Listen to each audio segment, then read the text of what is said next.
It's William with the RIverstone Life. Or wait a minute, maybe I should say it's William the Transporter, because that's what I seem to do now, is do more transporting than I am RIverstone Life. But you know, it is what it is. But we made it to Colorado, and I had stuff shipped here so that I could get more things for this adventure, because the more you do it, the more you learn that you need this or you need that. Or I have some friends I've met through this now that I've been talking to that are subscribers now, and they've really helped me a lot. Especially Mark. I want to throw out one there for Mark. You know, I've learned more from him than I did going to the class and sitting in that class for 8 hours. So that's been helpful. And I got him on my speed dial if I have any questions. So, but I got the tank mounted. It's a gravity feed tank, and then I had to buy the kit to mount it into the line and everything, and that was another $30-some. I think the tank ended up costing me $723, but I didn't actually get the right one. I wanted a 60-gallon tank, and they shipped me the 37. Now, most of the guys doing this job have got like 100-gallon tanks back there, or maybe even more, but I can't go that big, because when I haul our fifth wheel, I'll be over capacity on the back of this truck, and I haven't had any issues all last year hauling our fifth wheel, and I don't want those problems now. So this truck has a 50-gallon tank, so you know, it gives me almost 90 gallons. That's better than, you know, it would have been better with the 60, but I couldn't wait for them to ship this back and all the pain in the butt it would be, and so we're just going this route. So I'm going to show you this back here. You're going to see that's what a 36-gallon tank looks like. Maybe with a little effort, I could probably mount another one right above it, because it looks like there's enough room for another one. I'm not quite sure how I'd mount it, because you can't drill into the other one, so I'd have to figure something. Maybe, you know, maybe change the tabs and mount it to the back of the bed might work too. So maybe down the road I'll just add another one to it. But right now we have a 36-gallon tank back there. We added another toolbox so that we can put all the stuff for this job in one toolbox. So when I pull there, I open that up, I pull it out, get my hitches, get everything set up, and I'm ready to go. Plus, it's all locked up. Now, I don't have the new bed cover on here, because I ain't got it put on yet. I wanted to go and fill this tank up, watch it for a day or so, make sure I don't have any issues, and then I'll put the new bed cover on there. I got a hard bed cover and got rid of our soft one. I think I'm gonna like that a lot better, and I think it just feels a little more protected, in my opinion. So let's walk out there and show you this, and then I'll add a video of underneath the vehicle and show you how that mounted there. But these are the things you're going to need. In my opinion, you need toolboxes mounted there. You need to have all the tools and all the stuff you're going to need, battery chargers. You know, you need all that stuff. And an air compressor. I have a bigger air compressor because I was always using it on the fifth wheel, and I have a big generator. But now I'm thinking about getting maybe one of those solar units where you can charge, where it's, you know, it's like a, I don't know what they actually call it, but it's a solar generator. So it just charges up on the solar, and then you can use it for so many hours or something. I think that's all I need to run this operation. Plus, I think it'd be great to have one of those when I'm boondocking, because I already have solar panels on our fifth wheel. But just imagine if I could plug that into the fifth wheel, throw those panels out there too, and wow, I'd have everything I need to survive when I'm boondocking. Plus, I can use it for this, write it off as this business and have it for this. And in the wintertime, I can plug into that and use it to a little space heater in here if I'm staying in the truck when I'm doing this stuff, when Robin's not with me. When she's with me, we go to hotels, and it kind of cuts out on our profit, but it is what it is. I love having her with me. So let's just go out here and take a look. Hopefully you can hear me. I was sitting in the truck because it's really windy here in Colorado today, but let's show you what I got. And we'll just do a little final walk around. Now just imagine there's gonna be a bed cover on here. It's a nice hard body bed cover. And then I have my battery mounted right there. And then I have a jack right here and mounted down with the jack right there, the air compressor there. If I get one of those solar generators, it would fit right down in that spot right there. Strap it down. And I already had boxes like this when I hauled my fifth wheel last year, so they're not in the way of the fifth wheel. It works absolutely perfect. You know, and you can see that you gotta have this mud flap rock guard type thing here. You can get that on Amazon. Everything on this truck came from Amazon. So if you're interested in any of that, just leave us a comment down there and I'll get you the links for that stuff. We don't have one of those Amazon businesses, or, you know, we're not trying to make any money off anybody on that stuff. But I don't have no problem helping you out if you're thinking about going to these classes and doing this stuff. I can get you with the people that even know more than I do to help you through it. But toolboxes are all nice and locked down. But that's the fuel tank, and you can see it mounted nice. I mean, I had a lock for it and everything, but actually could almost slide another one on it and just slide it back a little bit and bring it over this way more and add another one right on top of there if I wanted to. But it'll fit, and the cover goes all over everything, and you can see how it works. Here's your shut off. You just go like that and then let it fill up, shut it back off. The line goes down, goes through there, everything. I silicone everything back up. Here's your vent line up there, so that should work great.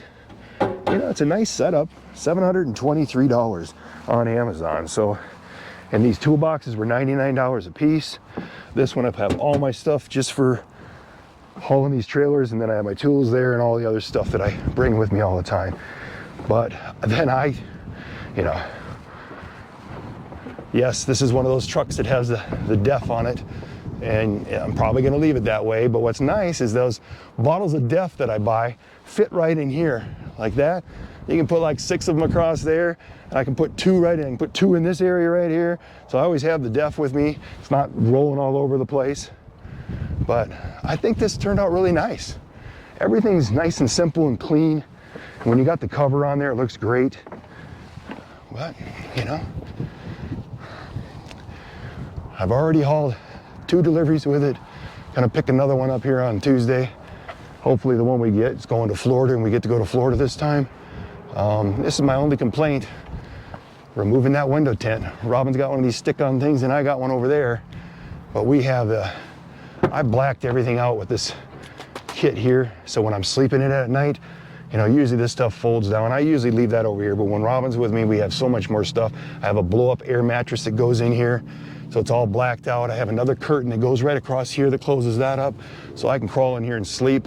If I had to run my extension cord out, drop it in the back here under the cover, plug it into that solar thing, keep it all locked up and safe, and you could survive in the wintertime. So that's what all these other guys are doing. So that's our setup, and I can tell you, to get into this, you know, to get it set up right and have everything so you're not, you know, cutting corners and worried about stuff, or it takes you 3 times as long to get your trailer hooked up or get you there because you don't have all the right equipment, you're gonna spend about $4,000. I know since me and Robin started this adventure, I've added $4,000 to this. Now, we've made our money back. I think we're like $1,500 short of having our full investment back, along with all of our expenses since we started this. Because what I did is I just deduct all the expenses, fuel, all that stuff, and whatever's left over from that profit, then I deduct what I put into this truck to get to this situation right now. Now, of course, I've put nothing back for, you know, future repairs and stuff like that. The service had the truck service. It already came out of the profits off this. You know, if you want to get out here and work, and they have work for you, I see no reason why you can't make a really good living doing this.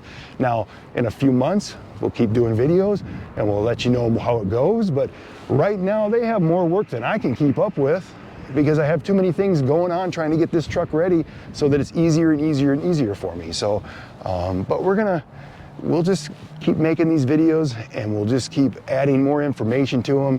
And then one day we'll just sit down here in a few months and talk about, you know, the couple months of doing this, what we spent, and then show you some profit on this deal and what we think.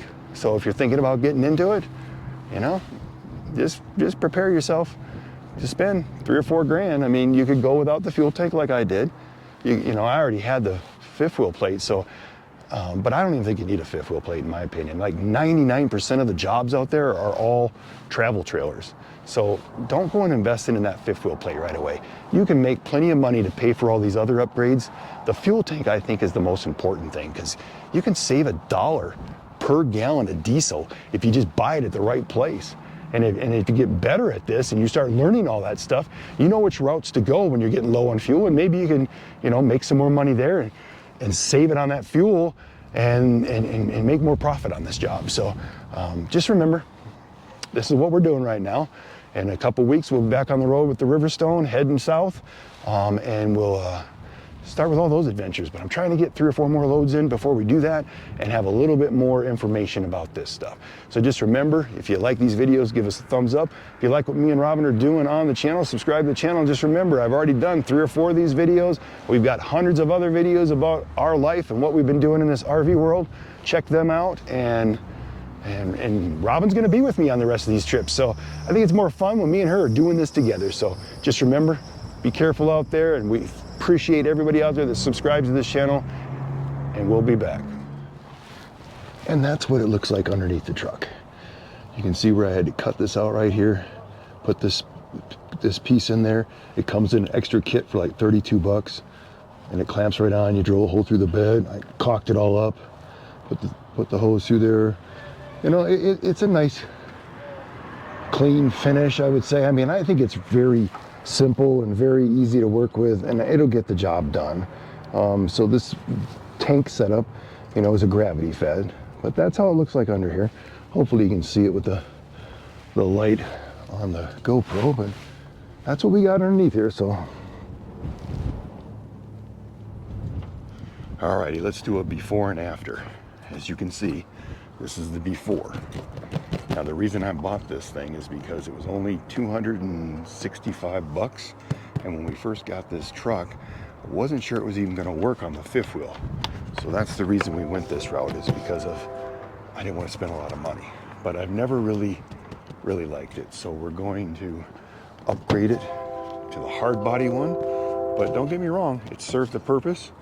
And, you know, really no complaints, except when you get a lot of water on it or snow, you got to get that off there because it really starts to sink in. So we're going to do a before and after. This is the before and after. Check that out. Look at that fit. Look at how nice that is. Wish I'd have done this when we first bought the truck. 670 bucks on Amazon. That is going to be so much nicer. Nice quality, even though the FedEx guy pretty much threw it in the front yard. I was a little upset because I thought it was going to be messed up. Nice little pop latches, and it actually got a safety pin so that they don't spin. You can see them all the way down. The first 2 here, you can just pop, lift open, and then it's got the little straps right there to strap it down up front. A little bit better quality straps than I had on my other one. But I think that turned out very, very nice. Super happy with it.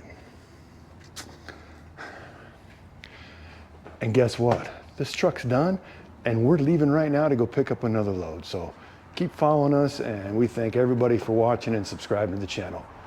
And we'll be back.